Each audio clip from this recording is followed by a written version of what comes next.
శ్రీగురుభ్యో నమః. ఓం గురుబ్రహ్మా గురుర్విష్ణుః గురుర్దేవో మహేశ్వరః గురుస్సాక్షాత్ పరం బ్రహ్మ తస్మై శ్రీ గురవే నమః. ముఖ్య విషయం ఏంటంటే వేదాంతం అనేటువంటిది థియరీ కాదు, చెప్పుకుంటున్నాం కానీ వేదాంతము థియరిటికల్ సబ్జెక్ట్ కాదు. విన్నాము, దీన్ని మననం చేయాలి. మననం చేయటం ఒకటి, అనుభవంలోకి తెచ్చుకోవడం ఒకటి. నిజానికి అంత ఉన్నది పరమాత్మ ఒక్కటే. ఇందాక పేపర్ మీద ఏదేదో గీసాం, అన్నీ కూడా పేపర్ కంటే పేపర్ నుంచి దూరంగా ఒకటన్నా ఉందా? అందులోంచి ఆ పువ్వు బాగా గీసావు, ఆ పువ్వు ఒక్కటి విడిగా తీసి అంటే పేపర్ని కట్ చేసి పేపర్తోటే తీసి ఇవ్వాలి తప్ప అదొక్కటి విడిగా తీయడానికి కాదు.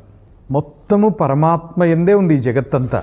కనిపించేదంతా బాగుంది, బాగాలేదు, ఎలాగా ఉన్నా కూడా అది పరమాత్మ మీద ఉన్నటువంటిది. సో దానికి ఆధారభూతమైనటువంటిది పరమాత్మే. సో ఉన్నది పరమాత్మ ఒక్కటే, రెండో వస్తువు లేదు, ఎప్పుడూ లేదు.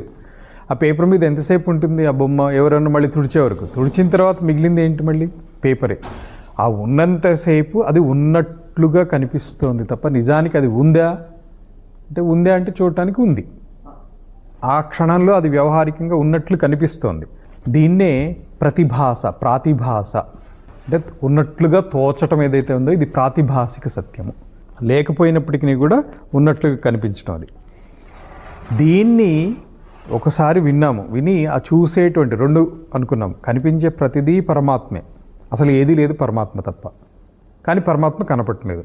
అప్పుడు రెండో టెక్నిక్ ఏంటంటే ఈ కనిపించేటువంటిది పరమాత్మే, దీనికి ఆధారభూతమైనటువంటిది పరమాత్మ. ఒక మంచి పిక్చర్ కనిపించింది, ఆ పిక్చర్ వెనకాల ఉన్నటువంటి చైతన్యం ఏంటి, దాన్ని నిలబెట్టినటువంటిది ఏంటి? పరమాత్మే. అంటే పరమాత్మ ఆధారంగానే చెట్టు, చేమ, జీవి, మనిషి, ఏదైనా ఒక అద్భుతం అనుకునేటువంటిది కూడా ఆ పరమాత్మ యొక్క ఆధారంతో అది అలా కనిపిస్తోంది. అందులో ఉన్నటువంటి అద్భుతత్వము అనేటువంటిది పరమాత్మది నిజానికి. దీన్నే దశమోధ్యాయం విభూతి యోగం. కనిపించే ప్రతిదీ 7వ అధ్యాయంలో కూడా చెప్తారు భగవాన్. మనకు కనిపించే వాటిలో గొప్పది అని చెప్పుకునేటువంటివి అన్నీ కూడా పరమాత్మ యొక్క విభూతులే. అంటే గొప్పది కానిది కాదు అని కాదు, అదే పరమాత్మ. అంటే మిగిలినవన్నీ కూడా ఉపలక్షణం కింద అంతా పరమాత్మే. అందుకే చిట్ట చివరికి చెప్తారు, యద్యద్ విభూతి మత్సత్వం శ్రీమదూర్జితమేవ తత్తత్ దేవా అవగచ్చం మమ తేజో అంశ సంభవ. అంతా కూడా నా అంశే, నా యొక్క విభూతి మహిమ అలా కనిపిస్తుంది. ఒక గరుత్మంతుడు ఉన్నారు, పక్షుల్లో రాజు. ఆ గరుత్మంతుడు నేనే, మృగములలో సింహము నేనే, మృగాణం మృగేంద్రోహం. అలా చెప్పుకుంటూ పోతే దీన్ని నిరంతరము కూడా ప్రయత్నం చేసి ఆ దృష్టి కోణం మార్చుకోవటం. ఇంతవరకు అలవాటైన దృష్టికోణం ఏంటి? ఇదే సత్యము, ఈ దేహం సత్యము, ఏ చేసినా దేహం కోసమే చేసేది, దేహంతో అనుసంధానించబడే చేస్తున్నారు. చదువుతున్నారు, ఎందుకు చదువుతున్నారు? నేను చదివితే ఏదో మంచి ప్రయోజనం ఉంటుంది, లేదా తెలీదు, క్లాస్లో నేను బెస్ట్ అనిపించుకోవాలి. ప్రయోజనం చిన్నతనంలో అంత తెలియకపోవచ్చు, కానీ ఒకటైతే తెలుసు, క్లాస్లో నేను బెస్ట్ స్టూడెంట్ అనిపించుకోవాలి. ఇవన్నీ ఎక్కించేస్తారు, ఇంజెక్ట్ చేస్తారు పెద్దవాళ్ళు. ఎందుకంటే వీళ్ళకి బాగా అలవాటు అయింది, దాన్ని ఇంజెక్ట్ చేసి చేసి చేసి చిన్నతనం నుంచి కూడా. దీన్ని చాలాసార్లు ఎనలైజ్ చేస్తూ ఉంటే అందరికీ అనిపిస్తుంది, మీరు కూడా ఎనలైజ్ చేస్తుండే. ఇప్పుడు పుట్టినటువంటి ఒక baby 1 year 2 years until almost 2 years or 3 years వరకు ఆ బేబీ బాయ్ గర్ల్ అనేటువంటిది దానికి అసలు ఎటువంటి ఏమీ ఉండదు. మగపిల్లవాడు ఆడపిల్ల ఏమి ఉండదు. ఈ పెద్దవాళ్ళు ఏం చేస్తారు? నువ్వు అబ్బాయి, నువ్వు అమ్మాయి, అమ్మాయి బాగుంది, బుట్టు పెడదాము, జడ వేద్దాం, ఏదేదో ఒకటని కాదు. ఇలా వీళ్ళకి కలిగేటువంటి ఒపీనియన్స్, అంటే మా అమ్మాయిని ఇలా చూసుకుందాం అనుకుంటున్నామని వీళ్ళకు ఉన్నటువంటి అభిప్రాయాలు ఏవైతే ఉంటే అవన్నీ అక్కడ వేసేస్తూ ఉంటారు. ఆ పాప పుట్టిన దగ్గర నుంచి ఆ పాపని చక్కగా మంచి బొట్టు పెట్టాలి, ముద్దుగా కనపడాలి, ఇవన్నీ ఇంకా మంచి మంచి డ్రెస్సులు వేయాలి, ఏవో ఉంటాయి అవన్నీ. ఇంకా వీటితోటి ఎదుగుతూ ఎదుగుతూ ఆ పాపకి లేదా అబ్బాయికి, బాబాయ్ అయినా సరే ఎవరికైనా కానీ మెల్లమెల్లగా ఓహో నేను బాబు, నేను పాప. ఆల్మోస్ట్ 5-6 years వరకు వాళ్ళకి ఏం తెలియదు పాపం లోకం. అటువంటి స్థితిలో ఉంటుంది అంతఃకరణ వాళ్ళది. అలాంటి దాన్ని వేసి వేసి వేసి వేసి వేసి నువ్వు మంచి విద్యార్థి అనిపించుకోవాలి, నువ్వు మంచి పిల్లవాడు అనిపించుకోవాలి, నువ్వు సమాజంలో మంచి వ్యక్తి అనిపించుకోవాలి, మంచి కాకపోతే చెడు. చివరికి వాడికి స్నేహితులు దొరికే దాన్ని బట్టి వాడికి ఇన్ఫ్లుయెన్స్, ప్రారంధం ఇవన్నీ మారిపోతుంటాయి. ఎటు తిరిగి చివరికి వాడికి ఒక గుర్తింపు వచ్చిన తర్వాత ప్రతివాడు కూడా పనిచేసేది ఒకే ఒక దానికోసం అండి, గుర్తింపు కోసమే. మంచివాడివి అని ఎవరిని పొగిడితే మేబీ చెడ్డవాడు కూడా మంచి మార్గంలోకి మారిపోయినటువంటి అవకాశాలు ఉన్నాయి. అలాగే ఎంత గొప్ప మంచివాడు కూడా వాడికి గుర్తింపు లేక చివరికి వాడు ఒక లంచగొండో లేకపోతే వాడొక వేరే మార్గంలోకి వెళ్ళిపోయిన వాళ్ళు అలాంటి సంఘటనలు ఉన్నాయి. కావాల్సింది ఏంటంటే వాళ్ళు చేసిన పనికి చేసిన సమయంలో గుర్తింపు రావాలి. ఆ గుర్తింపు ప్రతిసారి కూడా మెడల్స్ ఎక్కర్లేదు, ప్రమోషన్లో ఇంక్రిమెంట్లు అవి కాదు. వాడు బాగా చేశాడు అనేటువంటి మెప్పుకోలు అంటాం కదా, మెచ్చుకోలు. ఆ మెచ్చుకోలు కోసమే ప్రతి జీవి పనిచేస్తుంది. దీనికి కారణం ఏంటి? అహంకారం, దేహంతో తాదాత్మ్యత. వాడు ఈ దేహంతో చేసినటువంటి పనిని, నిజానికి దేహం జడం, దేహంతో పనిచేస్తుంది అని అంటున్నాం, కానీ ఒకలాగా చెప్పాలంటే వ్యావహారికంగా అదే కరెక్ట్. ఎందుకని దేహంతో తాదాత్మ్యత చెంది ఫలానా రావు బాగా పనిచేశాడు లేదా ఫలానా సో అండ్ సో XYZ బాగా పనిచేశాడు అనగానే వీడికి సంతోషం కలుగుతుంది. ఆ పేరు ఎవరిది అసలు? వెంకటేశ్వరరావు, సుబ్బయ్యో ఏవో పేరు ఉంది. ఆ పేరు రాగానే నేనేనండి అన్నాడు. నేనేనండి అనేది ఎవరు చెప్పండి? ఫస్ట్ లోపల ఉన్నటువంటి అంతఃకరణం రెస్పాన్స్ ఇస్తుంది. అంతఃకరణానికి పేరుందా? అంతఃకరణాన్ని చూసి పిలుస్తున్నాడా? బాబు ఇక్కడ రా అన్నాను. బాబు ఇక్కడ రా అన్నప్పుడు నేను నీ అంతఃకరణాన్ని పిలుస్తున్నానా, నేను నీ దేహాన్ని పిలుస్తున్నానా? ఇలా విశ్లేషణ ప్రతి సంఘటనలోనూ, ప్రతి సన్నివేశంలోనూ ఇలాంటి అనాలిసిస్ ఎప్పుడైతే స్టార్ట్ అవుతుందో ప్రాక్టికల్ అప్రోచ్ అనేది అప్పుడు స్టార్ట్ అవుతున్నట్టు.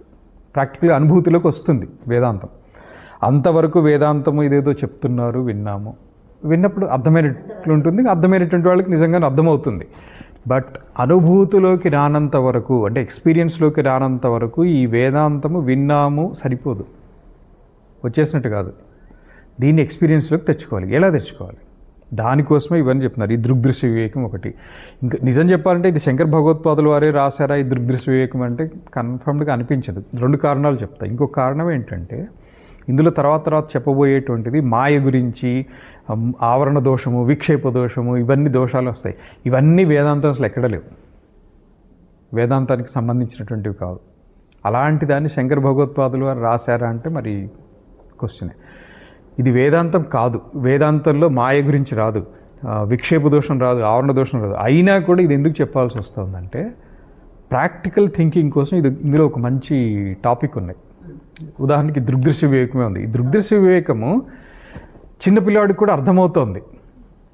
కొంచెం బుర్రబెట్టి వింటున్నాము అని అంటే దృక్కు వేరు, దృశ్యం వేరు, స్థాయిలు భేదాలు కూడా వచ్చేస్తున్నాయి. ఇది దృశ్యము, ఇది దృక్కు, ఇది దృశ్యము, ఇది దృక్కు. అలా చివరి లెవెల్కి సాక్షే దృక్కు అంటే పరమాత్మే. అలాగే ఈ మాయ దోషములు ఏదైతే ఉంటాయని చెప్పి ముందు చెప్పబోతున్నారో, విక్షేప దోషము, ఆవరణ దోషము, వాటిని తొలగించేటువంటి ఉపాయాలు, ఇవి ప్రాక్టికల్ అప్రోచ్. ఆ తొలగించేటువంటి ఉపాయాలను శ్రద్ధగా విని ఆచరించడానికి, ప్రాక్టీస్ చేయడానికి ప్రయత్నం చేస్తే ఖచ్చితంగా మనిషికి అంతర్ముఖత్వం అనేటువంటిది వస్తుంది. అది రానంత వరకు, బయట దృష్టి ఉన్నంత వరకు కూడా ఇదే సత్యం అని కనిపిస్తుంది బయటది. అంతర్దృష్టి ఎప్పుడైతే డెవలప్ అవుతుందో ఇది కాదు పరమాత్మ సత్యము, ఇది పరమాత్మ ఆధారంగానే ఉంది. ఇప్పుడు ఈ చెట్టు మనుగడ సాగిస్తుంది. ఈ చెట్టుకి ఆధారం ఏంటి? పరమాత్మ యొక్క చైతన్యము దాన్ని నిలబెట్టి ఉంచినంత వరకే అది ఉంటుంది.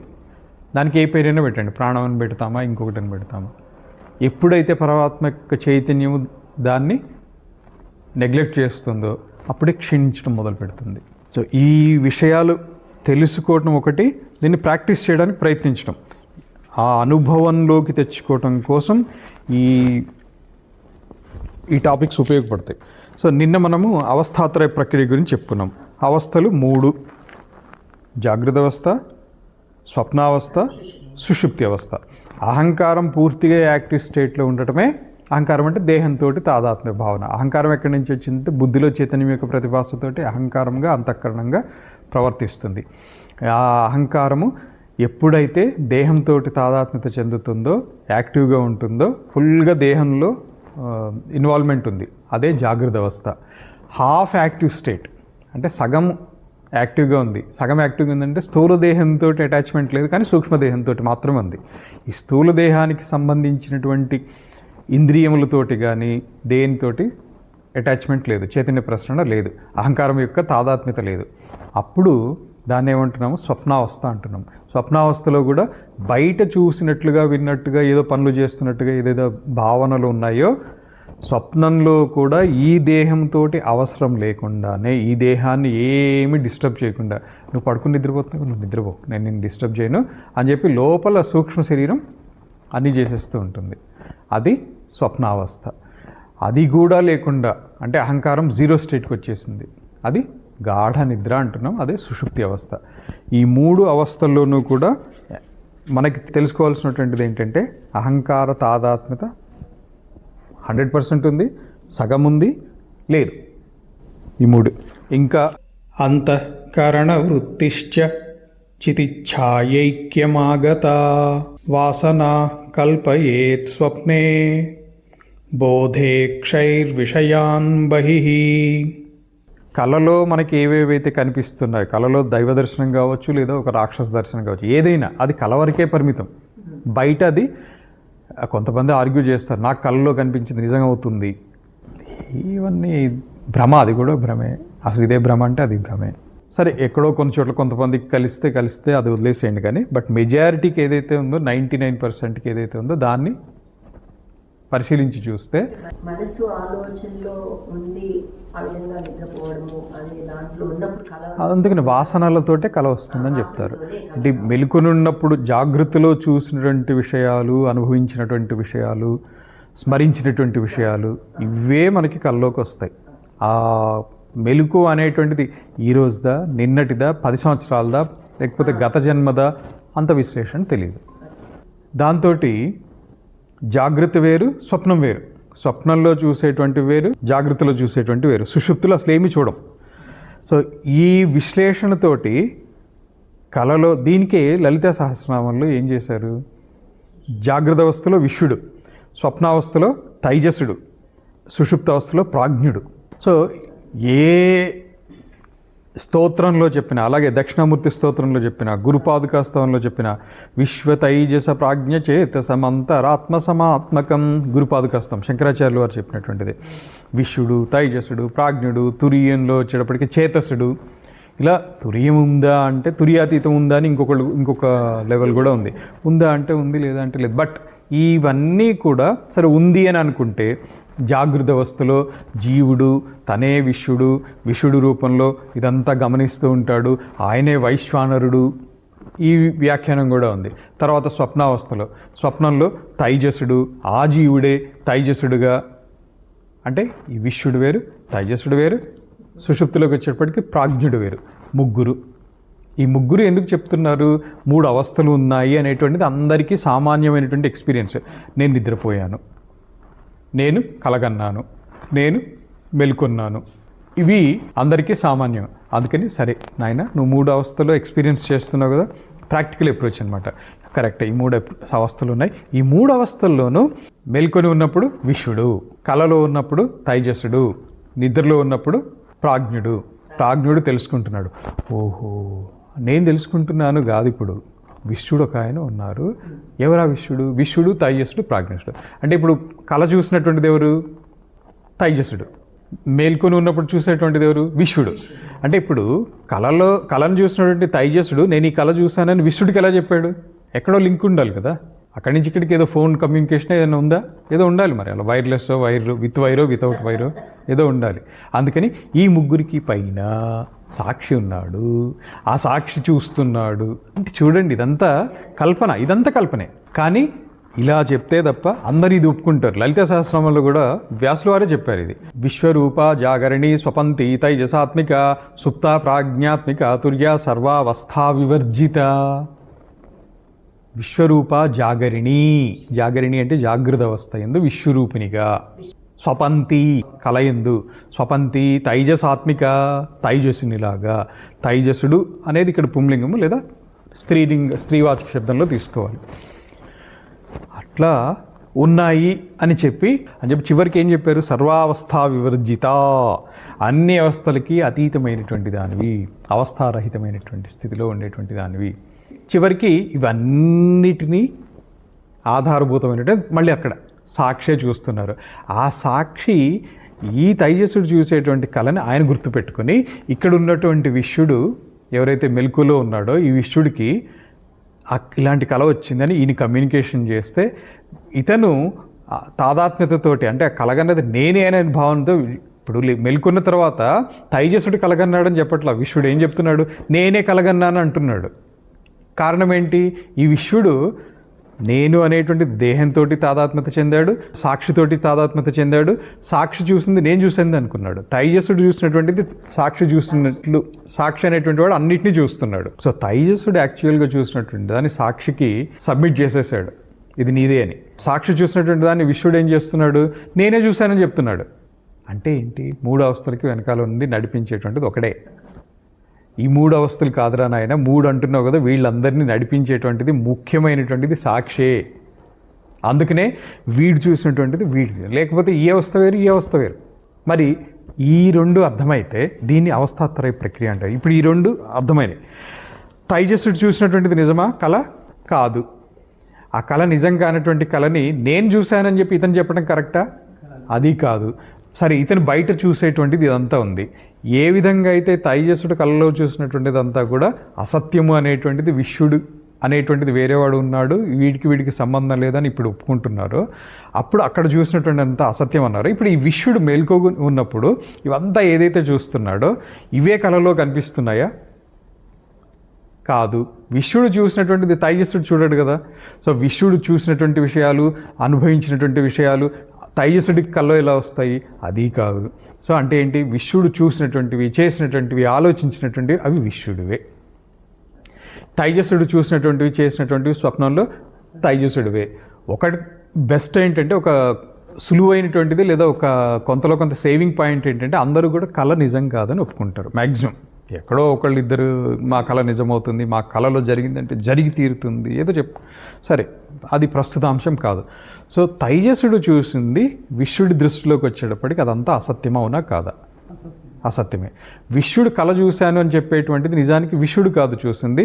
తైజసుడు ఏం చూశాడు? విశ్వడికి తెలియదు, కానీ మధ్యలో ఎవరితోటో సంబంధం ఉండటంతో విశ్వడు నేనే చూశానని చెప్తున్నాడు. ఇది తాదాత్మ్యత అనుకున్నాం. సో దీంతో సాక్షి ఎవరైతే గ్రహించాడో ఆ సాక్షికి విశ్వడికి తాదాత్మ్యత ఉంది, నేనే అంటున్నాడు. అందుకని నేనే చూశానని చెప్పాడు. ఇప్పుడు ఈ విశ్వడు అంతా చూస్తున్నాడు, ప్రపంచం అంతా చూస్తున్నాడు. సూర్యోదయం అన్నాడు, సూర్యాస్తమయం అన్నాడు, సాయంత్రం 5 అన్నాడు, ఏదో వింటున్నాను అన్నాడు, లేదా కాస్త తింటున్నానో ఏదో చెప్పుకుంటున్నాడు విశ్వడు. ఇవి కొన్ని కళలోకి వెళ్ళాయి. ఇప్పుడు తైజస్సుడి దృష్టిలో చూద్దాం. తైజస్సుడి దృష్టిలో విశ్వడు చూసింది, చేసింది ఇవన్నీ నిజమా అబద్ధమా? విశ్వడి దృష్టిలో తైజస్సుడు అంతా అబద్ధమే, ఇదైతే ఒప్పుకుంటున్నాం కదా. అదేవిధంగా తైజస్సుడు అనేటువంటి ఉన్నాడు అనేది అర్థమైంది. తైజస్సుడి దృష్టిలో విశ్వడు చూసింది, చేసింది, తిన్నది, తాగింది ఇవన్నీ నిజమా అబద్ధమా? అబద్ధమే కదా. అంటే వీడి దృష్టిలో వాడు తప్పు, అబద్ధము, వాడు చేసిన తప్పు వాడి దృష్టిలో వీడు చేసింది అబద్ధమే. అంటే నిజానికి ఏంటి? వీడి దృష్టిలో కళ ఎంత అబద్ధమో వేరే స్థితిలో దృష్టిలో వీడు చూసేది కూడా అంతే అబద్ధం, అంతే అసత్యం. అంటే ఇప్పుడు ఈ మనం చూసేటువంటిది ఇప్పుడు విశ్వడి రూపంలో చూస్తున్నాము. ఈ చూసేటువంటి జగత్తు నిజమా అబద్ధమా? ఇక్కడికి వస్తుంది. మన కళలోకి వెళ్ళినప్పుడు ఇది అబద్ధమే, ఇప్పుడు నిజం అనేటువంటి. అలాగే కళలో ఉన్నప్పుడు కూడా ఆ కళని నిజమే అంటున్నాంగా. కళలో ఉన్నప్పుడు నిజం అనుకునే కదా చూస్తున్నాం. కళలో అది అబద్ధం అని చెప్పి ఆపేసామా? ఆపే కంట్రోల్ మనకు లేదు కదా. పోనీ ఇక్కడ ఇది నిజమని అనుకుంటున్నాము, దీన్ని ఇది ఇలా జరగద్దు అలా జరగాలని దేన్నన్నా ఆపే కంట్రోల్ మనకుందా? మహా అయితే ఏంటి, ఇప్పుడు నేను వినను అని చెప్పి పక్కకి వెళ్ళొచ్చు, లేదా నేను చెప్పను నేను ఆపచ్చు. ఇది చిన్న చిన్న అంతే మన కంట్రోల్ ఉన్నాయి. అంతేగాని ఇప్పుడు వర్షం పడొద్దు, ఇది వర్షం పడుతోంది, విశ్వడు ఇప్పుడు వర్షం పడకుండా నేను ఆపేస్తాను, నాకు ఈ వర్షం కాదు, కొంచెం అలా పడాలి ఇలా పడాలి, ఏమన్నా కల్పన సాధ్యమా? కంట్రోల్ ఉందా? లేదు. అట్లే కళలోనూ కంట్రోల్ లేదు. కళ దృష్టిలో ఇది అబద్ధం, దీని దృష్టిలో అది అబద్ధం. వీని దృష్టిలో కళ ఎంత అబద్ధమో తైజస్సుడి దృష్టిలో కానీ, సుషుప్తి అవస్థలో ఉండేటువంటి ప్రాజ్ఞుడి దృష్టిలో కానీ ఇది అబద్ధమా నిజమా? అబద్ధమే. వీని దృష్టిలో వాడు అబద్ధం, వాని దృష్టిలో వీడు అబద్ధం. నిజానికి ఏంటంటే ముగ్గురు అబద్ధమే. అంటే ముగ్గురి దృష్టిలో కనిపించేదంతా అబద్ధమే, అసత్యం. ఇది ఎవరికి గ్రహిస్తున్నారు?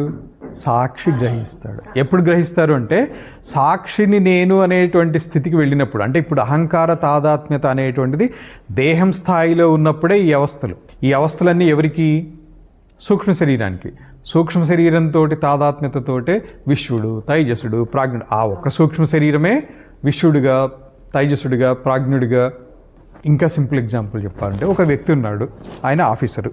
ఆఫీసరు ఏదో ఒక ఆఫీసులో పనిచేస్తున్నాడు. ఇంట్లో ఉన్నప్పుడు ధోతి కట్టుకుంటాడు, ఆఫీస్కి వెళ్ళినప్పుడు ప్యాంట్ వేసుకుని పోతాడు, ప్యాంటు షూ అన్నీ వేసుకుని పోతున్నాడు. ఆయన వేరు ఈయన వేరా? దావత్కు పోయాడు అంటే ఏదో మ్యారేజ్కో దేనికి వెళ్ళాడు, అక్కడికి వెళ్ళేటప్పుడు కొంచెం మార్పు ఉంటుంది, ఏదో డిఫరెంట్. ఆయన వేరు ఈయన వేరా? పోనీ ఇంట్లో భార్య ఉన్నారు, భార్య ఏమండి అని పిలుస్తారు, కొడుకున్నాడు నాన్నగారు అని పిలుస్తాడు. అంటే నాన్నగారు వేరు ఏమండి వేరా? ఒకే వ్యక్తి ఇన్ని భిన్న భిన్నమైనటువంటి దాంట్లో పిలువబడుతున్నాడు. దీనికి కారణం ఏంటి? ఎవరి దృష్టిలో వాళ్ళు అంతే చూస్తున్నారు. అంటే మెలకువ దృష్టిలో ఈ జగత్తు చూస్తున్నారు, కళ దృష్టిలో స్వప్న జగత్తు చూస్తున్నారు, సుషుప్తి దృష్టిలో ఏమీ చూడటం. సో ఈ మూడు కూడా అసత్యమే. అసత్యం ఎవరి దృష్టిలోకి వెళ్ళినప్పుడు? ఈ తాదాత్మ్యత లేనప్పుడు. తాదాత్మ్యత ఉన్నంత వరకు కళ నిజమే. తైజస్సునితోటి నేనే తైజస్సుని ఇప్పుడు నేను కళ చూస్తున్నాను అనేటువంటి దృష్టిలో ఉన్నంత వరకు కళ నిజమే. దాన్ని ఆపే కంట్రోల్ లేదు. దాన్ని ఇట్లా కాదు ఇట్లా రావాలి, ఈ కళలో నేను ఇలాగే ఎందుకు రావాలి, నేను అలా రావాలి, ఇవన్నీ ఏ కంట్రోల్ లేదు. వచ్చినట్టుగా చూడటం ఒక్కటే. అది తాదాత్మ్యత మూలంగా.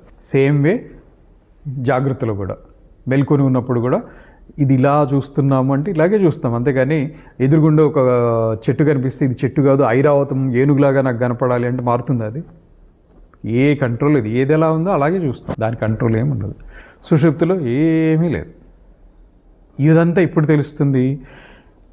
ఇటువంటి విచారణతోటి నేను సాక్షిని, నేను విశ్వణ్ణి కాదు, నేను తైజస్సుణ్ణి కాదు, నేను ప్రాజ్ఞుణ్ణి కాను, నేను సాక్షిని అని సాక్షి స్థితికి అక్కడికి వెళ్ళి చూడాలి. ఇంటిలో ఉన్నప్పుడు ధోతి కట్టుకున్నటువంటి ఈ వ్యక్తి వేరు, ఆఫీస్లో ప్యాంట్ వేసుకుని వచ్చినటువంటి ఆ వ్యక్తి వేరు అని ఆఫీస్లో చూసే వాళ్ళందరూ ఎప్పుడు ప్యాంటు షర్ట్లోనే చూసినటువంటి వాళ్ళు సడన్గా ఎప్పుడో ధోతి కట్టుకుని కనిపిస్తే ఆయన కాదేమో అని ఒక క్షణం భ్రమపడతారు. అట్లే ఇంట్లో ఎప్పుడు ఒకేలాగా చూసేటువంటి వాళ్ళు వేరేలాగా చూసినప్పుడు కొంచెం కాదేమో అని కొంచెంసేపు కొంత ప్రాక్టికల్గా అర్థమయ్యే వరకే డిఫరెన్స్ అనిపిస్తుంది. ఈ ప్రాక్టికల్ డిఫరెన్స్ పోవాలి అంటే ఏంటి? సాన్నిహిత్యం పెరగాలి. అంటే యథార్థమైనటువంటి వ్యక్తితోటి సంబంధం ఉండాలి. 1000 ఆవుల్లో ఉన్నా కూడా దూడ తన తల్లి దగ్గరికే పోతుంది. 1000 ఆవులు ఉన్నాయి, 1000 ఆవులు ఉన్నా కూడా ఏ ఆవు దూడ ఆవు దగ్గరికే పోతుంది. అది ఎలా జరుగుతుంది? ఆవుకే అంత ఉంటే పరమాత్మ అంశ అయినటువంటి జీవికి ఎంత ఉండాలి? వివేకం. ఒక ఆవు దూడకున్నంత వివేకం మనకి లేదా? జీవికి లేదా? ఇలా విశ్లేషణ చేయాలి. ఉంది, వివేకం ఉంది, కాకపోతే మరుగున పడింది అంతే. దాన్ని ఉపయోగించటం లేదు. ఎప్పుడు ఉపయోగిస్తారు అంటే ఆ తపన. ఆ దూడ వివేకాన్ని ఎందుకు ఉపయోగించింది? దానికి ఆకలేసింది, నా తల్లి ఎక్కడుందో, నాకు ఇప్పుడు పాలిస్తుంది అని వెతుకుతోంది. అది నేను పరమాత్మని, పరమాత్మతో నాకు సాన్నిధ్యం వస్తే నాకు ఆనందం వస్తుంది అనే ఆనందం మీద ఎప్పుడైతే తపన కలుగుతుందో అప్పుడు ఈ జీవి అనేటువంటి దూడ కూడా పరమాత్మని అవునే వెతుకుతాడు. ఈ బయట కనిపించి ఇంకొక బొమ్మల్ని వెతకడు, ఆవు బొమ్మలు ఉన్నాయి ఇవన్నీ వెతకడు. ఇది విచారణ. ఇటువంటి విచారణ వస్తే తప్పమ్మ అవస్థాత్రయ ప్రక్రియ అనేటువంటిది ఇది ఒక టెక్నిక్ వేదాంత విచారణకి. వీటిని డెవలప్ చేస్తేనే వేదాంతం అనేటువంటిది ప్రాక్టికల్గా అర్థమవుతుంది. థియరీ ఎన్నిసార్లు ఎన్ని రోజులు విన్నది వేస్ట్ అని నేను అన్నాను, కానీ బట్ అనుభూతిలోకి వచ్చే వరకు దీన్నే practical approach of Vedanta to experience Vedanta. So ఇది చెప్పుకున్న తర్వాత మనోహంకృతి ఉపాదానం లింగం ఏకం జడాత్మకం అవస్థాత్రయం అన్వేతి జాయతే మ్రియతే తథా. మనస్సుకి అహంకారానికి కూడా ఉపాదాన కారణం ఒకటే. ఈ రెండు కూడా ఎక్కడి నుంచి పుడుతున్నాయి? బుద్ధి ఎందు చైతన్యం ప్రతిబింబించినప్పుడు అహంకారముగను అంతఃకరణముగను ఉంది అనుకున్నాం. సో ఈ రెండింటికి ఉపాదాన కారణం ఏంటంటే చిచ్ఛాయ కలిగినటువంటి బుద్ధి, అంటే చైతన్యముతోటి తాదాత్మ్యం చెందినటువంటి బుద్ధి ఎందు నుంచే వస్తున్నాయి. ఈ అదే ఒకటే ఉపాదానం కారణంగా ఉన్న జడాత్మకమైనటువంటి లింగ శరీరము తాను ఒక్కటే అవస్థాత్రయమును పొందుచున్నది, పుట్టుచున్నది, గిట్టుచున్నది. నిద్రపోయినప్పుడు ఈ సూక్ష్మ శరీరం ఏమైందంటే పోయినట్టే. దేహాన్ని వదిలినప్పుడు కూడా సూక్ష్మ శరీరమే పోతుంది. ఇక్కడ మనస్సు అంటే బుద్ధి ఎందుకు ప్రతిబింబించేటువంటి చైతన్యం ఏదైతే ఇంతకుముందు చెప్పుకున్నామో అహంకారం గాను అంతఃకరణం గాను ప్రవర్తిస్తుందని అదే అహంకారం ఇక్కడ, అదే మనస్సు ఇక్కడ. అక్కడ అంతఃకరణం అని చెప్పినటువంటి మనస్సు అది. అహంకార రూపం అంటే నేను అనేదైతే వస్తుందో ఇది అహంకార రూపం. ఈ అహంకార రూపమైనటువంటి నేను, దీనికి ఒక ఇన్స్ట్రుమెంట్ కావాలి. ఈ నేను అనేటువంటిది స్వయంగా ఏం చేయదు, దానికి ఒక చేతిలో ఒక పనిముట్టు కావాలి. ఆ పనిముట్టు ఏంటంటే మనస్సు. ఈ మనస్సు ఎందులో ఉందంటే అంతఃకరణంలో ఉన్నటువంటి పనిముట్టు మనస్సు. ఈ నేను, ఈ కరణమైనటువంటి మనస్సు, ఈ రెండు చేరి ఏం చేస్తున్నాయి? చిదాభాసయుక్తమై అవస్థలను అనుభవించేది ఈ రెండే. అహంకారము ప్లస్ మనస్సు, ఈ రెండే నేను ఇప్పుడు నిద్రపోతున్నా, నేను ఇప్పుడు లేస్తున్నా, నేను కలగంటున్నా, నేను నిద్రపోయాను, నేను మెలుకుని ఉన్నాను, నేను కలగన్నాను, ఈ అవస్థను అనుభవించేటువంటిది ఇవే. ఈ రెండింటికి మరి మూలమైనటువంటిది ఏంటి? మొత్తం అంతా అంతఃకరణం. అంతఃకరణము, ఈ అంతఃకరణాన్నే ఇక్కడ లింగదేహము అన్నారు, దాన్నే సూక్ష్మ శరీరం అని చెప్పుకుంటున్నాం. ఈ అవస్థాత్రయం అంతా కూడా దీనికే, ఆ లింగదేహానికి నిద్రపోవటం, మేలుకోవటం, కలగంటం కూడా సూక్ష్మ శరీరమే కలగంటోంది, స్థూల శరీరం కాదు. అట్లే బయట చూస్తున్నాం అంటున్నాం, ఈ స్థూల శరీరం ఎంతవరకు ఆ చూసినటువంటి దాన్ని అంతఃకరణానికి అందించడం వరకే దీని పని. అంతఃకరణము ఇది బాగుంది, ఇది బాగాలేదని చెప్పేటువంటిది అంతఃకరణం యొక్క డిపార్ట్మెంట్, ఆ కంపార్ట్మెంట్స్ అన్నీ అవి చూస్తాయి. సో ఇప్పుడు అవస్థాత్రయము జడదేహానికి, స్థూల దేహానికి కాదు. కొన్ని సాక్షికి అవస్థాత్రయం ఉంటుందా? అవస్థాత్రయ రహితుడు సాక్షికి అంటే చైతన్యానికి అవస్థలు లేవు, ఈ స్థూల దేహానికి అవస్థలు లేవు. అవస్థలు ఉన్నటువంటిది మధ్యలో ఉన్నటువంటి సూక్ష్మ శరీరానికే, ఆ సూక్ష్మ శరీరాన్నే లింగదేహము అంటున్నారు. సో ఇప్పుడు బ్రహ్మము మాయ, బ్రహ్మము యందు మాయ ఉంది, అఖండమైనటువంటి పరమాత్మ యందు ఆమూలకించిత్ మాయ ఆవరించి ఉంది, ఛాయ వలె ఉంది, అగ్నికుండంలో పొగ వలె ఉంది. ఇవన్నీ కల్పనలు, వేదాంతంలో ఇవేమీ లేవు. అయినా కానీ ఇందాక స్టార్టింగ్లోనే చెప్పా, ఈ సబ్జెక్ట్ ఎందుకు చెప్తున్నామంటే ఈ అవగాహన వస్తే ప్రాక్టికల్ అప్రోచ్ ఇక్కడ డెవలప్ అవుతుందని చెప్పి, వేదాంతంలో లేకపోయినా కానీ డిస్కస్ చేయండి అనే చెప్తారు. ఇది దృగ్దృశ్య వివేకం ఒకటి, అవస్థాత్రయ ప్రక్రియ వేదాంతంలో ఉంది. అట్లాగే మాయ అనేటువంటిది, దానికి ఒక ఆవరణం ఉంటుంది, ఇవన్నీ కూడా కల్పితంలే. సో ఇప్పుడు దీని గురించి వివరణిస్తారు. శక్తిద్వయం హి మాయా యా విక్షేపావృత్తి రూపకం విక్షేప శక్తి లింగాది బ్రహ్మాండాంతం జగత్ సృజేత్. మాయకి అసలు మాయ ఉందా లేదా అనేటువంటిది వేదాంతంలో సందేహం లేదు. అలాంటిది ఒక మాయ అనేటువంటిది ఒకటి ఉంది బ్రహ్మమందు. ఈ మాయకి 2 రకాల శక్తులు ఉన్నాయి, విక్షేప శక్తి, ఆవరణ శక్తి. విక్షేపము, ఆవరణం అనేటువంటి 2 శక్తులు. విక్షేప శక్తి అంటే ఏంటి? లింగము మొదలు బ్రహ్మాండం వరకు గల జగత్తును సృజించినది. లింగం అంటే ఇంతకుముందు చెప్పుకున్నటువంటి లింగదేహం, అక్కడి నుంచి బ్రహ్మాండం వరకు అంతటిని కూడా ఇదే సృష్టిస్తుంది. మనస్సు ఇక్కడే ఉంది.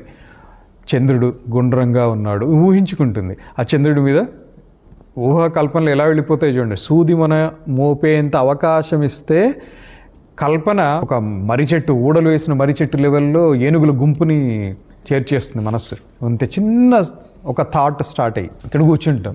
ఇక్కడ కూర్చుని చంద్రగోళము, చంద్రుడు గుండ్రంగా ఉన్నాడు, భూమి మీద ఉన్నట్టే చంద్రుడి మీద ఎందుకు ఉండకూడదు, ఏది ఆలోచన చేయడానికి ఏమి లిమిట్ ఏముంది, దానికి రూల్స్ ఏమున్నాయి, ఇట్లే దాన్ని కల్పించాలని ఇంకా ఆలోచిస్తున్నాడు.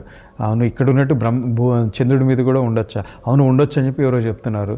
ఉండొచ్చు అని చెప్తే నేను కొన్ని ఎకరాలు కొంటాను, ప్లాట్స్ చేస్తాను, నార్త్ ఈస్ట్ కార్నరు అమ్మే వెళ్ళిపోతున్నాడు, ఎక్కడికో వెళ్ళిపోతుంది. వీడు ఇక్కడే ఉన్నాడు, ఇక్కడి నుంచి ఎక్కడికి కదలలే. కానీ కల్పన విక్షేపం, ఇదే విక్షేపం అన్నమాట. సో ఇంతవరకు జీవతత్వం గురించి చెప్పారు. ఇప్పుడు ముఖ్యంగా మనం గ్రహించవలసినటువంటిది వేదాంతానికి సంబంధించి 3 అంశాలు. ఒకటి జీవతత్వం, ఇది జీవుడికి సంబంధించినదా, ఏవేవి జీవుడికి సంబంధించి చూడగానే ఇది జీవుడు. రెండోది జగత్, జీవుడు అంటే ఉపాధికి సంబంధించి అని తీసుకోండి. జగత్తు బయట కనిపించేటువంటిది. 3 ఈశ్వరతత్వం, జీవతత్వము, జగత్తత్వము, ఈశ్వరతత్వం 3 ఉంది. జీవుడు అని అంటే దేహానికి సంబంధించినటువంటి లోపల ఏమేమి ఉన్నాయి, అంతఃకరణము, ఇవన్నీ. జగత్ అంటే బయట కనిపించేటువంటివన్నీ. 3వది ఈశ్వర తత్వం. ఈ ఒక్కొక్కటి వివరించుకుంటూ వస్తున్నారు. ఇంతవరకు జీవతత్వము, అక్కడ లింగదేహం అనేది ఒకటి ఉంది, ప్రాణము యొక్క విభాగములు, ఇవన్నీ కూడా జీవతత్వం కిందకి వస్తాయి. తర్వాత జగత్తత్వం, బ్రహ్మమందలి మాయ. జగత్తత్వం కూడా అయిపోయింది. బ్రహ్మమందలి మాయ, దాని అఖండత్వాన్ని మరుగుపరిచి, దేని అఖండత్వాన్ని? బ్రహ్మం యొక్క అఖండత్వాన్ని. బ్రహ్మం అనేటువంటిది అఖండం, అది అఖండము అని అనిపించదు. మనం ఎంత చూస్తామో ఇంతే. ఇప్పుడు గుడికి వెళ్ళామనుకోండి, దేవుడు ఇంతే, ఎంత కనిపిస్తున్నారో అంతే దేవుడు. ఇదే మాయశక్తి. పరమాత్మ అంతటా ఉన్నప్పుడు అది చూడలేకపోతున్నాం కాబట్టి ఏం చేయాల్సి వస్తుంది? ఒక గుడి అనేటువంటిది ఏర్పాటు చేసి గుడిలో ఒక అమ్మవారు లేకపోతే అయ్యవారు, విష్ణుమూర్తో, శివుడు పెట్టుకోవాలి. పెట్టుకొని ఆ పరమాత్మే అనే భావంతో చేయటమే. ఇది చేస్తే ఏమవుతుంది? శివుడు మోక్షం ఇస్తాడండి. శివుడు మోక్షం ఇస్తాడు. ఏం చేస్తున్నారు? అఖండమైనటువంటి పరమాత్మ. 1 లీటర్ పాలు తీసుకెళ్ళి అభిషేకం చేస్తా, పంచామృతాలు ఒక్కొక్క గ్లాసు తీసుకుపోయి అభిషేకం చేస్తా. అఖండమైనటువంటి పరమాత్మకి 1/2 లీటర్ పాలు, 1/2 లీటర్ పెరుగు అభిషేకమా? కల్పన. మళ్ళీ అది కూడా బ్రహ్మమందలి మాయ దాని అఖండత్వాన్ని మరుగుపరిచి జీవ జగత్తుల్ని కల్పించింది ఈ వివరణ కోసం. బ్రహ్మము కనపడటం లేదు, పరమాత్మ కనపడటం లేదు. అందుకని ఈ కనిపించేటువంటి జగత్తు, నీ దేహంలో ఉండేటువంటి జీవుడు, ఇదంతా కూడా కల్పితములు, మాయ చేత కల్పించబడినవి అని చెప్తున్నారు వివరణ. దీంతో జగత్తుకి జీవికి కారణమైనటువంటి మాయా విచారం చేయవలసి వస్తుంది. రెండు శక్తులు ఉన్నాయి ఆ మాయకి. సృష్టిర్నామ బ్రహ్మరూపే సచ్చిదానంద వస్తుని అబ్దౌ ఫేనాదివత్ సర్వనామ రూప ప్రసారణ. బ్రహ్మరూపమయందు సృష్టి అనేటువంటిది ఒక కల్పితమైనటువంటిది, సచ్చిదానంద వస్తున్నటువంటి బ్రహ్మమయందు సృష్టి అనేటువంటిది వివరిస్తున్నారు. ఇది ఎటువంటిది? అబ్దౌ ఫేనాదివత్. అబ్ది అంటే సముద్రము, సముద్రము లేదా విశాలమైనటువంటి జలం. అబ్ది సాధారణంగా సముద్రం, అబ్ది సముద్రము సాధారణంగా తీసుకునే అర్థం. సముద్రంలో ఫేనము, తరంగములు ఇవన్నీ వస్తాయి. ఈ ఫేనము సముద్రంలో ఉన్నట్టుగా జగత్ పరమాత్మ యందు ఉంది. అంటే ఈ ఫేనమునకు, నురుగుకు నీరు ఆధారం, ఈ జగత్తుకి పరమాత్మ ఆధారం. నిజానికి పరమాత్మే అంటే నీరే ఫేనములాగా కనిపిస్తోంది. ఎందుకు కనిపిస్తోంది, ఎంతసేపు కనిపిస్తోంది, అదంతా అనాలిసిస్ పక్కన పెట్టండి. ఈ జగత్తు పరమాత్మ కంటే వేరే కాదు. జగత్తులాగా కనిపించేటువంటిదంతా పరమాత్మే. వేరేలాగా ఎందుకు కనిపిస్తోంది? మాయాశక్తి. అంతేకాదు అబ్దౌ ఫేనాదివత్ సర్వనామరూప ప్రసారణ. ఈ సృష్టి అంటే ఏంటంటే సముద్రంలో నురుగు వ్యాపించినట్లుగా బ్రహ్మస్వరూపమైనటువంటి సచ్చిదానంద వస్తువునందు సకల నామరూపములు. మనం ఈ జగత్తులో ఏ వ్యవహారం చేసినా ఈ మూడుంటేనే వ్యవహారం జరుగుతుంది. నామము, రూపము, క్రియ. పేరు తెలియకుండా ఆ వ్యక్తి గురించి చెప్పడానికి రాదు. నెక్స్ట్ పేరు తెలియదు, రూపం తెలుసు. రూపం తెలిస్తే కనీసం పేరు తెలియకపోయినా కానీ ఆ వ్యక్తి గురించి కొంత వర్ణించవచ్చు. ఈ రెండూ తెలియదు. వాళ్ళు చేసేటువంటి క్రియని బట్టి కొంత వివరణ ఇవ్వచ్చు. ఈ మూడు లేవు, తెలియదు. ఒక వ్యక్తి ఎట్లా ఉంటాడో తెలియదు, అతని పేరు తెలియదు, అతను ఏం పని చేస్తాడో తెలియదు. ఆ వ్యక్తి గురించి ఇప్పుడు వర్ణించండి అంట. ఎలా వర్ణిస్తారు? ఏ వ్యక్తి అయినా గురించి అయినా మీ గురించే చెప్పుకోండి. పోనీ నీ పేరు చెప్పకు, నువ్వు ఎట్లా ఉంటావో చెప్పొద్దు, నువ్వేం పని చేస్తావో చెప్పొద్దు, నీ గురించి చెప్పన్నా. నామము, రూపము, క్రియ లేకుండా ఇది జరగదు. ఈ జగత్ వ్యవహారం అంతా కూడా దీంతోటే వ్యాపించింది. ఈ దీంతో ఎందులో వ్యాపించింది జగత్ అంతా అంటే పరమాత్మ యందు వ్యాపించున్నది. ఇంకా దీనికి వివరణ. సృష్టి అంటే మాయ యొక్క విక్షేప శక్తిచే నామరూపములు విడివిడిగా తోచుట. నామం వేరు, రూపం వేరు. నామము రూపానికి అటాచ్ అయి ఉంటుంది. నామంతో రూపాన్ని ఐడెంటిఫై చేయొచ్చు. ఈ నామరూపములు ఎటువంటివి అంటే సముద్రంలో కనిపించేటువంటి నురుగు వలె. నీరు వేరు, నురుగు వేరులాగా కనిపిస్తాయి. కొంచెం ఇట్లా తీయచ్చు, కానీ తీసిన తర్వాత 2 నిమిషాలు అయిన తర్వాత నురుగంతా మాయమైపోయి నీటి తడి మాత్రమే మిగులుతుంది అక్కడ.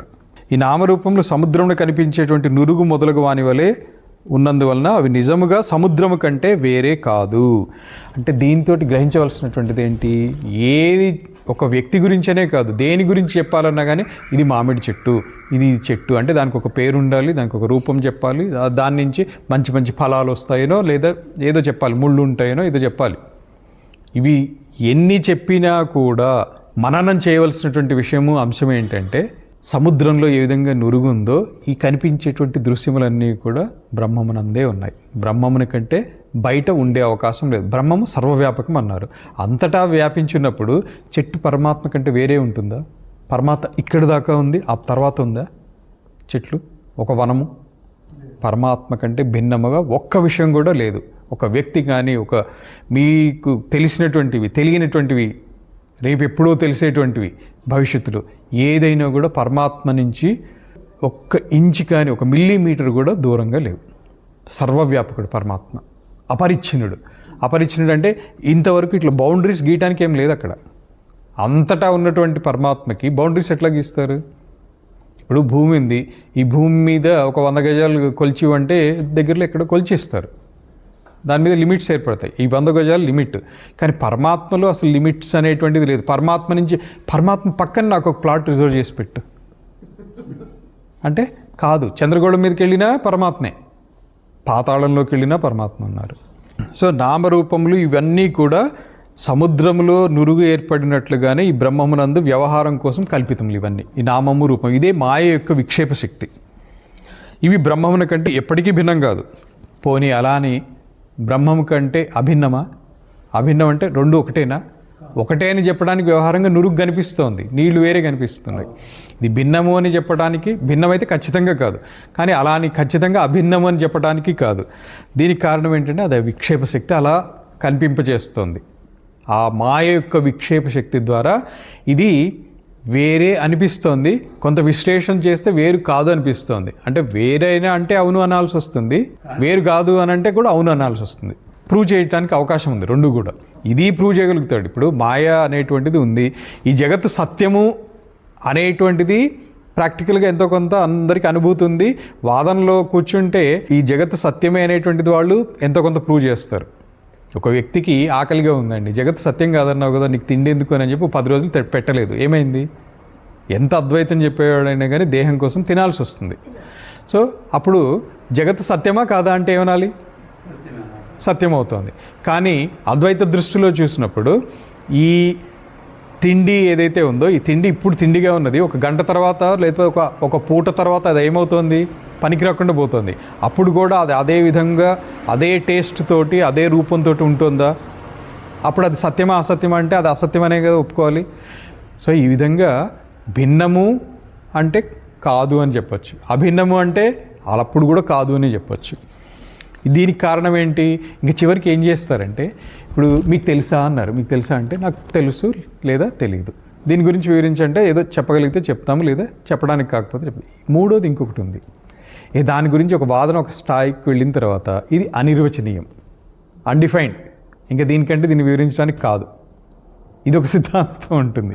ఇంకా దాని గురించి ఇంకా చెప్పడానికి కానప్పుడు ఏం చెప్పాలంటే ఇది అనిర్వచనీయము, ఇది ఇలా ఎందుకు జరుగుతుంది అనేది ఎవరు చెప్పలేరు, కాబట్టి ఇంకా అనిర్వచనీయము. మాయ ఎటువంటిది అంటే అనిర్వచనీయము. కాకపోతే ఆ వాదం అనేటువంటిది ఈ ప్రకరణంలో రాలేదు, కానీ ఒక వాదం, అది కూడా ఒక ప్రకరణం ఉంది, అనిర్వచనీయ ప్రకరణం అని చెప్పి ఒక ప్రకరణమే ఉంది దాని మీద. అంటే అన్నీ తీసుకొచ్చి బ్రహ్మము అంతా చెప్పి చివరికి అనిర్వచనీయం అంటే ఇంకా చెప్పడానికి మా వల్ల కాదు, లేకపోతే మాకు తెలియదు అని చెప్పడానికి బెటర్ వర్డ్ ఏంటంటే ఇది అనిర్వచనీయం. మాయ ఎలా ఉంటుంది? మాయ గురించి డిస్కషన్ అవుతుంది. నిజం చెప్పాలంటే 90% మెంబర్స్ దాని గురించి ఒక స్థాయి దాటిన తర్వాత ఏం చెప్పలేరు. ఇంకా అలాంటప్పుడు అందరికీ ఆ 90% కూడా నచ్చింది, అనిర్వచనీయం అని చెప్పేసేస్తే అమ్మయ్య ఎంత దాకా ఎందుకంటే, చిన్నప్పుడు ఏదో పిల్లలకి మీరు చెప్పే ఉంటారు, ఇది చేస్తుంటే నాయన ఈ సమయంలో ఇది ఏదో చేయకూడదు అంటారు. ఎందుకు చేయకూడదు? వాళ్ళకి ఎనాలిటికల్ ఎబిలిటీస్ ఉన్నప్పుడు అడుగుతారు, ఇది ఇలా ఎందుకు చేయాలి, ఎందుకు చేయకూడదు అంటే కొంతమంది ఏంటంటే స్టార్టింగ్లో ఏమో మా పెద్దవాళ్ళు ఇట్లాగే చెప్తారు, లేదా ఎక్కడన్నా పలానా శాస్త్రంలో ఉందంటే శాస్త్రంలో ఉంటే, ఈ రెండు కాదు, కానీ వాళ్ళు ఆ పని చేయకూడదని వీళ్ళకి తెలుసు, వాళ్ళని ఆపాలి. అప్పుడు ఏమంటారు? వితండవాదం చేయకు, ఇది ఇంతకంటే అడగకూడదు, చెయ్యి అంటారు. అలాంటిదే ఈ అనిర్వచనీయవాదం అంటే. ప్రశ్నలు అడిగి ఎందుకు విసిగిస్తావు, ఇది చేయకూడదంటే చేయకూడదు, ఎందుకు అని అడగకూడదు అంటే అది అనిర్వచనీయమే. అక్కడ అది చెప్పడం కోసమే. దానికి అంటే కొన్ని శాస్త్రంలో ఉన్నాయి, ఆదివారం కొన్ని చేయకూడదు,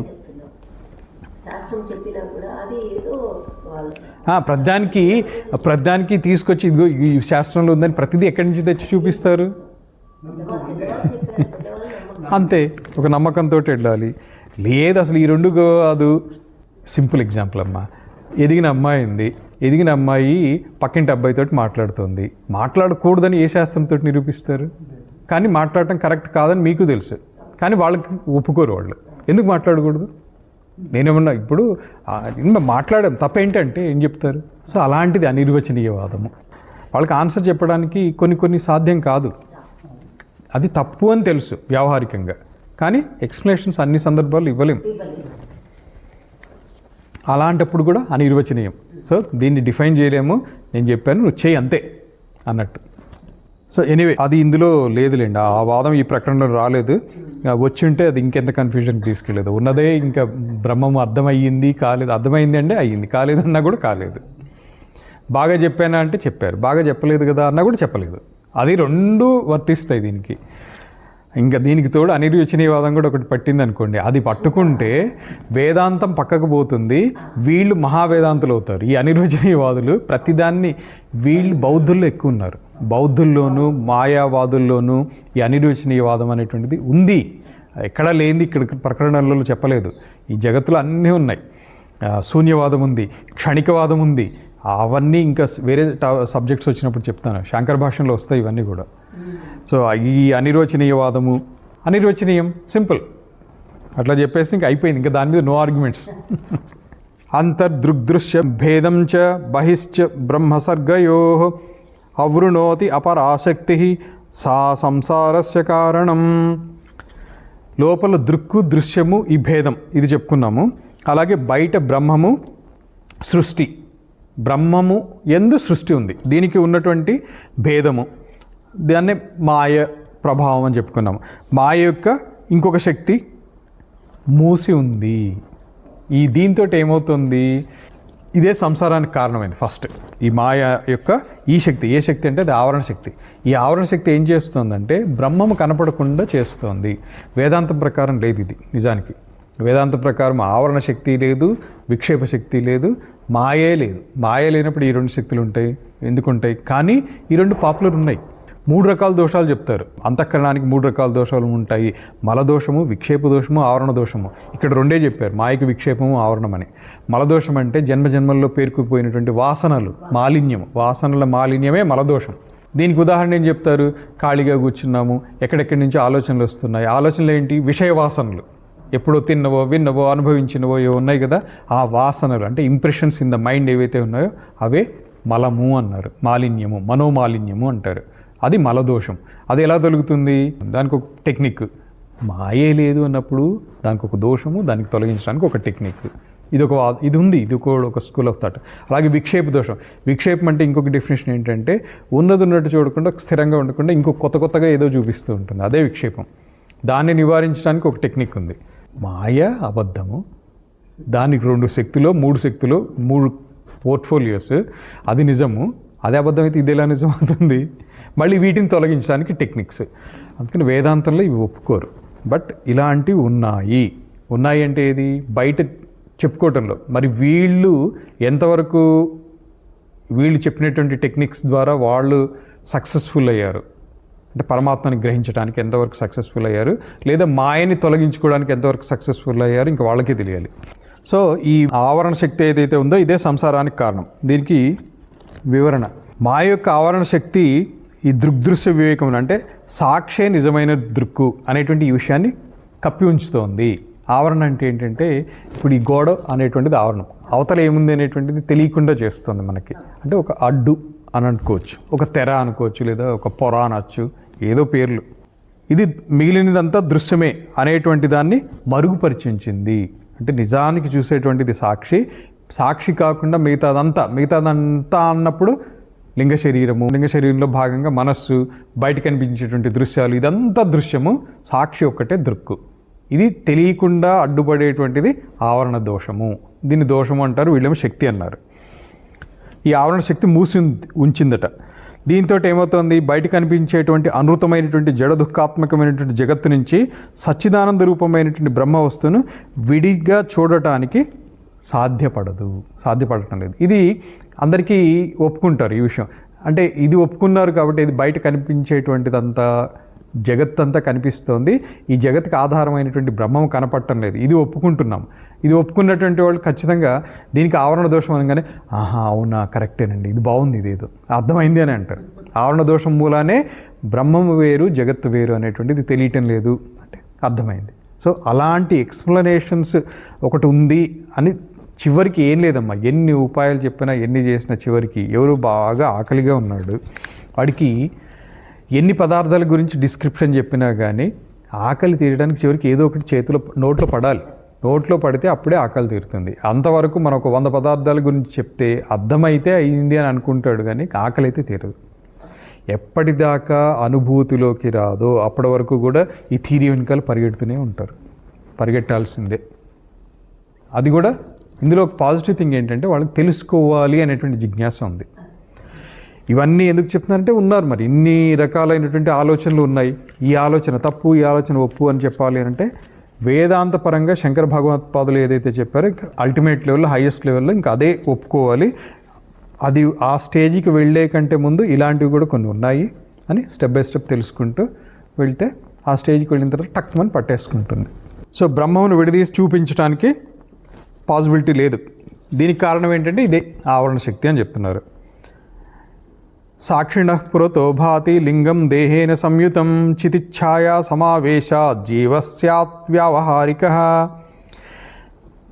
సాక్షి ముందు దేహంతో కూడినటువంటి లింగ శరీరం కనిపిస్తుంది. అంటే ఇక్కడ స్థూల శరీరం, సూక్ష్మ శరీరం రెండూ కలిపి దేహంతో కూడిన లింగ శరీరం అన్నారు. అంటే స్థూల ప్లస్ సూక్ష్మ శరీరములు ఈ రెండు ఉన్నటువంటిది చూసేది ఎవరు? ఈ రెండింటిని సాక్షి. సాక్షి ముందు కనిపిస్తోంది అని అదే చెప్తున్నారు. దీనికి చిదాభాసంతో కూడిన అది వ్యావహారిక జీవుడై ఉన్నది. ఈ సాక్షే చిదాభాసతోటి అంటే బుద్ధేందు ప్రతిబింబించినటువంటి చైతన్యంతో జీవుడు అని వ్యవహరింపబడుతోంది. వ్యావహారిక జీవుడు. అన్యజీవత్వం ఆరోపాత్ సాక్షిణి అపి అవభాసతే ఆవృతౌ తు వినష్టాయాం భేదే భాతే అపయాతి తత్. ఈ వ్యావహారిక జీవుని యొక్క జీవత్వం అంటే ఏంటి? జీవస్య భావ జీవత్వం, జీవస్య భావం జీవత్వం. ఇది ఎవరిది? ఎవరైతే జీవుడు అని వివరిస్తున్నారో అతనికి జీవత్వము అనేటువంటి ఒక ధర్మం ఉంది. అంటే జీవస్య భావం ఉంది అని చెప్పడం. ఆ జీవుని యొక్క జీవత్వము ఆరోపం ద్వారా సాక్షి ఎందు తోస్తోంది, అధ్యారోపం. ఈ జీవత్వ భావము సాక్షి ఎందు ఆరోపించి సాక్షే జీవుడు అంటున్నారు, సాక్షే జీవాత్మ అంటున్నారు. ఈ ఆవరణ నష్టమైతే అంటే దృక్కు దృశ్యము ఈ రెండింటి యొక్క భేదం స్పష్టంగా తెలిసిపోయింది అనుకోండి. ఎప్పుడైతే ఈ భేదం తెలుస్తుందో అప్పుడు ఈ జీవత్వం తొలగిపోతుంది. అంటే జీవాత్మ అనేది ఒకటి ఉంది, ఇదంతా పోతుంది, సాక్షి ఉన్నది అని తెలుస్తుంది. ఇంతకుముందు చెప్పిందంతా కూడా సాక్షి దృక్కు, ఇందులో ఇది స్పష్టంగా అర్థమవుతుంది. లింగం అంటే చిహ్నం అనే ఒకటి ఉంది, ఇక్కడ లింగ శరీరం అని తీసుకోవచ్చు. ఆభాస సైతం అంటే చైతన్యం యొక్క ప్రకాశము లేదా చైతన్యం యొక్క ఆభాసతో కూడినటువంటి లింగదేహం ఏదైతే ఉందో ఈ లింగదేహమే జీవుడు. అవస్థాత్రయం సాక్షికి కాదు, ఇది అర్థమైపోయింది. ఈ అవస్థాత్రయం అంతా కూడా జీవుడికే, అంటే లింగ శరీరమే. నిద్రపోయినా అదే, మెల్కొని పనులు చేసినా కూడా అదే. దీన్ని మననం చేస్తూ ఉంటే, అంటే ఈ ప్రక్రియలో వీళ్ళు చెప్పేటువంటిది ఏంటంటే ఈ ప్రతిపాదనను మననం చేస్తే దీనితో ఒక బెనిఫిట్ ఉంది. దీంతో ఏం జరుగుతుంది? లోపల దృశ్యముల భేదము, ఈ దృక్కుకి దృశ్యానికి భేదం అంటే ఏదైతే కప్పి ఉంచిందో ఆవరణము, ఆ ఆవరణ భంగం కలుగుతుంది, ఆవరణ దోషం పోతుంది. దీన్ని నిరంతరం మననం చేయాలి. ఏమని మననం చేయాలి? ఇక్కడ చెప్పాడు చూడండి, అవస్థాత్రయం సాక్షికి కాదు, అంటే పరమాత్మకే అవస్థాత్రయం కాదు.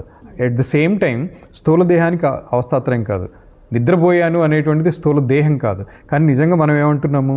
నేను నిద్రపోయాను అన్నప్పుడు ఈ దేహమే గుర్తొస్తుంది మనకి. కానీ నిజానికి నిద్రపోయేది ఇది కాదు, విశ్రాంతి మాత్రం తీసుకుంటుంది. ఇది పడుకుంటే తప్ప నిద్ర రాదా అని అంటే కొన్నిసార్లు కూర్చుని నిద్రపోతుందిగా. బాగా అలసిపోయినప్పుడు కూర్చుని నిద్రపోయింది. అంతదాకా ఎందుకు బస్సుల్లో కొన్నిసార్లు నుంచి నిద్రపోయే వాళ్ళని కూడా చూసా. అంటే ఇది పడుకునే నిద్రపోవాలి అని కాదు, పడుకుని నిద్రపోతే దీనికి బాగా రెస్ట్ వస్తుంది. అంటే లింగదేహం సూక్ష్మదేహం బాగా ఆనందిస్తుంది. నుంచి నిద్రపోతే అంత ఆనందించదు, స్వప్నంలోనూ అంత ఆనందించదు, రెస్ట్ రాదు. స్వప్నంలో సూక్ష్మదేహం ఆనందిస్తుంది స్వప్నం ఉన్నంత వరకు, కానీ స్థూల దేహానికి డిస్టర్బెన్సే. స్వప్నం ఎక్కువగా కళలు వస్తూ ఉన్నాయనుకోండి, నాకు రాత్రి మంచి నిద్ర పట్టలే, కళలు వస్తూనే ఉన్నాయి, నిద్ర సరిగ్గా పోలే అని మళ్ళీ పగలు పడుకుంటారు. సహజం అది. ఎందుకంటే దీనికి కావాల్సింది రావాలా, దీనికి కావాల్సిన విశ్రాంతి దీనికి దొరకలా.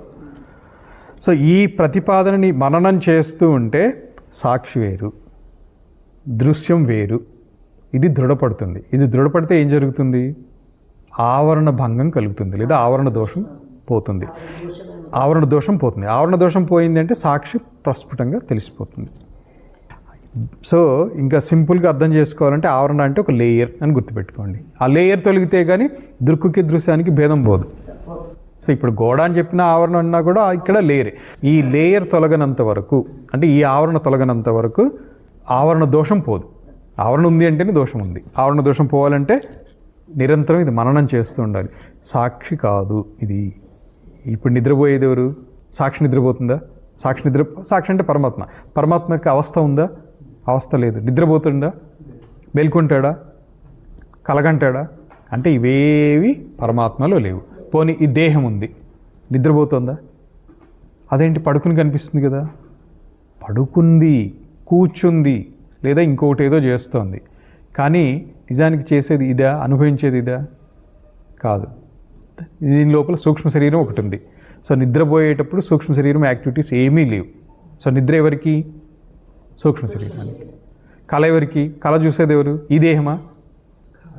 కళ ఉదాహరణ ఎందుకు చెప్పాల్సి వస్తుందంటే ఫ్రీక్వెంట్గా కళ సులభంగా అందరికీ అర్థమవుతుంది. కళ అర్థమైంది కాబట్టి ఆ తర్వాత ఒప్పుకుంటారు, అవును స్థూలదేహం కాదు ఇది చేసేది అని. సో స్థూలదేహము, సూక్ష్మదేహము, సాక్షి. సో సాక్షికి అవస్థలు లేవు, స్థూలదేహానికి అవస్థలు లేవు, మిగిలింది సూక్ష్మదేహం ఒకటే. సూక్ష్మ శరీరము, దాన్ని లింగ శరీరము, ఇంకేదో అన్నారు యాస్ట్రల్ బాడీ, యాస్ట్రల్ ట్రావెల్, పెట్టుకోండి ఎన్నైనా సరే ఒకటే. ఎన్ని చెప్పినా ఉన్నది ఈ 3 లేయర్సే. ఇక్కడ ముఖ్యమైనటువంటిది పరమాత్మ చైతన్యం సాక్షి. సో నిద్రపోయినా, మేల్కొన్నా, కలగన్నా అది సూక్ష్మ శరీరం. ఇది నిరంతరం మననం చేస్తూ ఉంటే ఆవరణ దోషం పోతుంది. ఇది సమ్మరి. సో తర్వాతది ఇంకా రేపు చెప్పుకుందాం. ఓం సహనావవతు సహనౌ భునక్తు సహ వీర్యం కరవావహై తేజస్వినావధీతమస్తు మా విద్విషావహై. ఓం శాంతి శాంతి శాంతి. ఓం తత్సత్.